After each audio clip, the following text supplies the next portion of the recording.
Hallo und herzlich willkommen auf Epic. Heute bei uns von Recon Company der Recon RR-MP1 Tagesrucksack.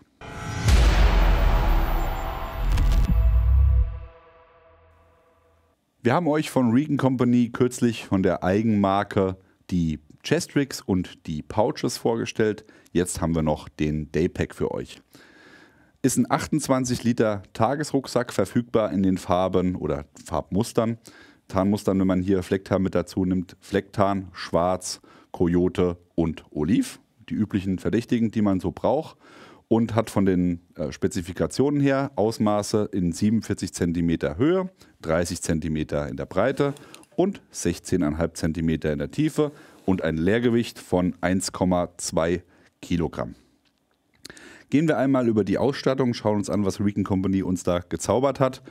Wir haben hier ein modernes Design mit Lasercut-PAL-Schlaufen auf der Front und an den Seiten. Hier sind es 2 Reihen, auf der Front sind es 1, 2, 3, 4, 5. 1, 2, 3, 4, 5, 6. Martin kann wieder mal nicht zählen. 6 Reihen auf der Front.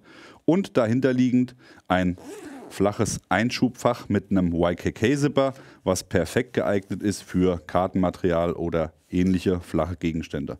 Besonderheit hier ist, oder beziehungsweise eigentlich sollte es Standard sein, aber das machen nicht alle so, bei Lasercut-Molle, die sparen sich quasi die Lage und machen einfach nur Schlitze ins Cordura. Hier hat man das Ganze nochmal unterlegt mit einer Zwischenschicht, das heißt auch Staub und Dreck können hier in das Vorderfach nicht eindringen. Der Rucksack ist DWR beschichtet, das heißt leicht wasserabweisend, 100% Polyamid wird hier verwendet und ihr habt hier im oberen Bereich ein großes abgedecktes Glättfeld. Das heißt, wenn ihr hier mit den gedeckten Farben Schwarz, Oliv und Coyote arbeitet, könnt ihr das Ganze relativ zivil erscheinen lassen, wenn ihr die Abdeckung drauf macht. Und hier könnt ihr eure Lieblingspatches drauf machen und dann natürlich auch das Ganze abdecken, wenn den Bedarf ist. Hinter diesem Klettfeld befindet sich ein weiteres YKK-Zipperfach.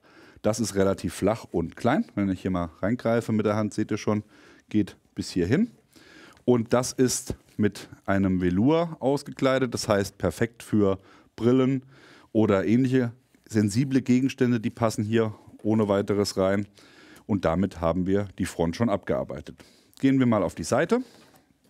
Hier zu sehen, oben am Griff übergehend, habe ich auf jeder Seite einen D-Ring, um nochmal Karabiner einhängen zu können für Handschuhe oder ähnliche Gegenstände.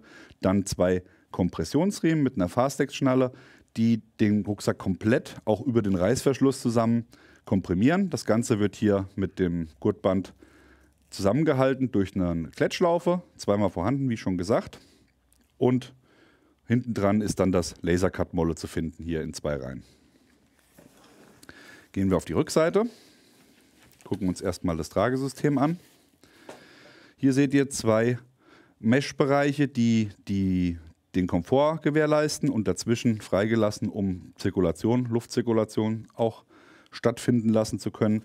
Der Rucksack hat einen Bauchgurt, nenne ich es mal. Es ist kein wirklicher Beckengurt, sondern wirklich nur was den Rucksack an den Bauch fixiert. Das ist ja auch bei der Größe hier gar nicht mehr nötig. Wer allerdings trotzdem denkt, er bräuchte einen Beckengurt, kann hier auch einen verbauen. Es gibt keinen aktuell, aber der Rucksack hat auf jeden Fall die Vorrichtung dafür, um hier auch mit einem Beckengurt arbeiten zu können. Der Bauchgurt lässt sich auch komplett abnehmen. Falls ihr Bedarf oder keinen Bedarf habt, den zu nutzen, könnt ihr das Ganze hier ohne weiteres entfernen.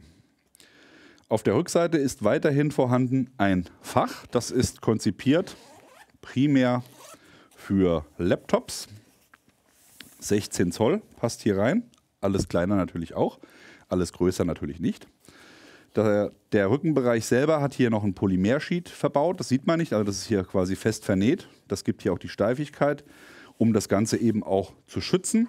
Vom Schutz her selbst ist allerdings hier der untere Bereich, also hier an den Ecken, nicht gewährleistet. Das heißt, wenn ihr mit dem Rucksack irgendwie schräg runter aufdotzt, dann könnte das Laptop beschädigt werden. Da solltet ihr auf jeden Fall drauf achten. Aber für den normalen Tagestransport kein Problem. Ebenfalls passend oder dafür gemacht ist dieses Fach für SAPI-Platten. Medium passt hier ohne Probleme rein, dafür ist es auch konzipiert. Wir haben natürlich gedacht, Wir gucken auch mal, ob hier eine Large-Platte reingeht und wie ihr sehen könnt, die kriegt man hier ohne Probleme rein. Raus nicht mehr so ohne Probleme, deswegen bauen wir es in die Richtung. Aber hier könnt ihr sehen, eine Large-Platte passt hier auf jeden Fall rein. Ansonsten ist hier in dem Fach noch ein Durchlass vorhanden. Gucken wir mal, ob ich den hier nochmal zeigen kann. Das heißt, wenn ihr dieses Fach nutzen wollt, um zum Beispiel eure Trinkblase nicht im Hauptfach zu verbauen, sondern eben hier direkt am Rücken, könnt ihr das hier auch tun. Es gibt hier dann aber keine Aufhängung dafür, sondern einfach nur den Durchlass. Das heißt, ihr könntet die Trinkblase hier reinstellen und den Schlauch ins Hauptfach gehen lassen, weil dann im Hauptfach der Durchlass für den Schlauch ist. Gehen wir aber gleich drauf, wenn wir ins Hauptfach gehen. Schauen wir uns noch die Schulterträger an. Die sind flach und leicht gepolstert, ebenfalls mit Mesh. Fest verbunden am Rucksack, kann man nicht abnehmen, lassen sich aber hier mit einem Schnellabwurf unten trennen. Das heißt, hier ist ein Fastex vorhanden. Wir haben PAL-Schlaufen, um zum Beispiel den Trinkschlauch zu fixieren. Natürlich auch D-Ringe und ein höhenverstellbarer Brustgurt, der hier dann das Ganze zusammenhält. Die Träger sind leicht anatomisch vorgeformt, relativ flach, habe ich ja schon gesagt. Hat den Vorteil, dass hier viel Auflagefläche ist und dadurch der Rucksack sich angenehm tragen lässt. Oben haben wir noch einen Carry-Handle zum Tragen und dahinter ist dann der Ausgang für entweder Antennen, Funkgerätkabel oder eben den Trinkschlauch. Mit Klett das Ganze gelöst, mittig, das ist auch cool, kann ich rechts oder links über die Schulter gehen lassen. Mitgedacht, sehr gut. Dann zum Schluss noch auf der Außenseite haben wir den Boden. Der wird ja auch häufig bei Vorstellungen vergessen zu erwähnen, wir vergessen es nicht. Hier habt ihr nochmal 4 PAL-Schlaufen, die dann euch nochmal die Möglichkeit geben, hier mit Gurtbändern euch zum Beispiel eine Regenjacke, eine Isomatte oder was auch immer nochmal unten an den Rucksack zu packen, um eben das Volumen bei Bedarf zu erweitern. Dann geht es ab in den Rucksack, in das Hauptfach. Um das Hauptfach zu öffnen, habt ihr 2 umlaufende YKK-Zipper. Das Ganze muss natürlich auch hier mit den Fastex-Verschlüssen geöffnet werden. Finden manche doof. Ich finde es tatsächlich immer gut, weil ein Reißverschluss kann sich auch mal öffnen. Und so wird er auf jeden Fall hier im oberen Bereich direkt gestoppt. Aber das muss jeder für sich selber entscheiden. Machen viele Hersteller genau so und deswegen finde ich das hier auch völlig in Ordnung. Im Flappenbereich, also im Frontbereich, habt ihr hier auf der Innenseite nochmal eine Organizer-Tasche aus Mesh-Material.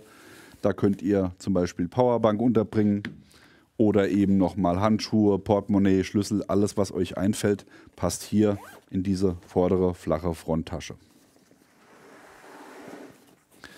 Das eigentliche Hauptfach ist relativ unspektakulär, so soll es ja auch sein. Wir wollen einen Rucksack haben, der möglichst easy zu bedienen ist. Das tut er durch die große Frontöffnung und hier im Hauptfach kann ich einfach große, sperrige Gegenstände unterbringen, die auch leicht zu organisieren sind, wie hier zum Beispiel Packsäcke oder eben Bekleidung oder was auch immer euch einfällt.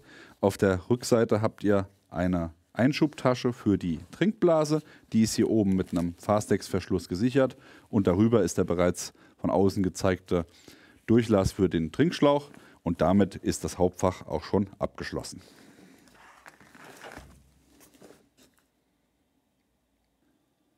Kommen wir zum Fazit für den RRMP1 von Riken Company. Uns ist nichts Negatives aufgefallen, die Nähte sind alle sauber verarbeitet. Man hat natürlich jetzt hier keine Markenverschlüsse von ITW Nexus oder was auch immer, sondern man hat hier einfache günstige Verschlüsse gewählt, die aber ihre Funktion tun. Also wie gesagt, bei unseren Tests ist hier nichts negativ aufgefallen und irgendwo muss ja auch dann der Preis, und das ist ja auch die Politik von Riken Company, ein Produkt rauszubringen, wo der Preis angepasst ist auf das Produkt und damit halt eben das Preis-Leistungs-Verhältnis optimiert. Den RRMP1 von Riken Company bekommt ihr logischerweise nur bei Riken Company. Der Link ist unten eingeblendet. Schreibt uns doch mal in die Kommentare, was ihr dazu sagt. Vielleicht habt ihr schon auch von den Taschen oder von den Chestricks euch was ins Auge gefasst oder schon angeschafft und könnt schon darüber berichten. Das würde uns natürlich auch immer freuen, wenn ihr eure Erfahrungsberichte mit uns und unserer Community teilt. Also ab in die Kommentare damit. Ansonsten, wie immer an dieser Stelle, liken, Abo und die Glocke klicken. Wir sind raus. Bis dann. Macht's gut. Bye, bye.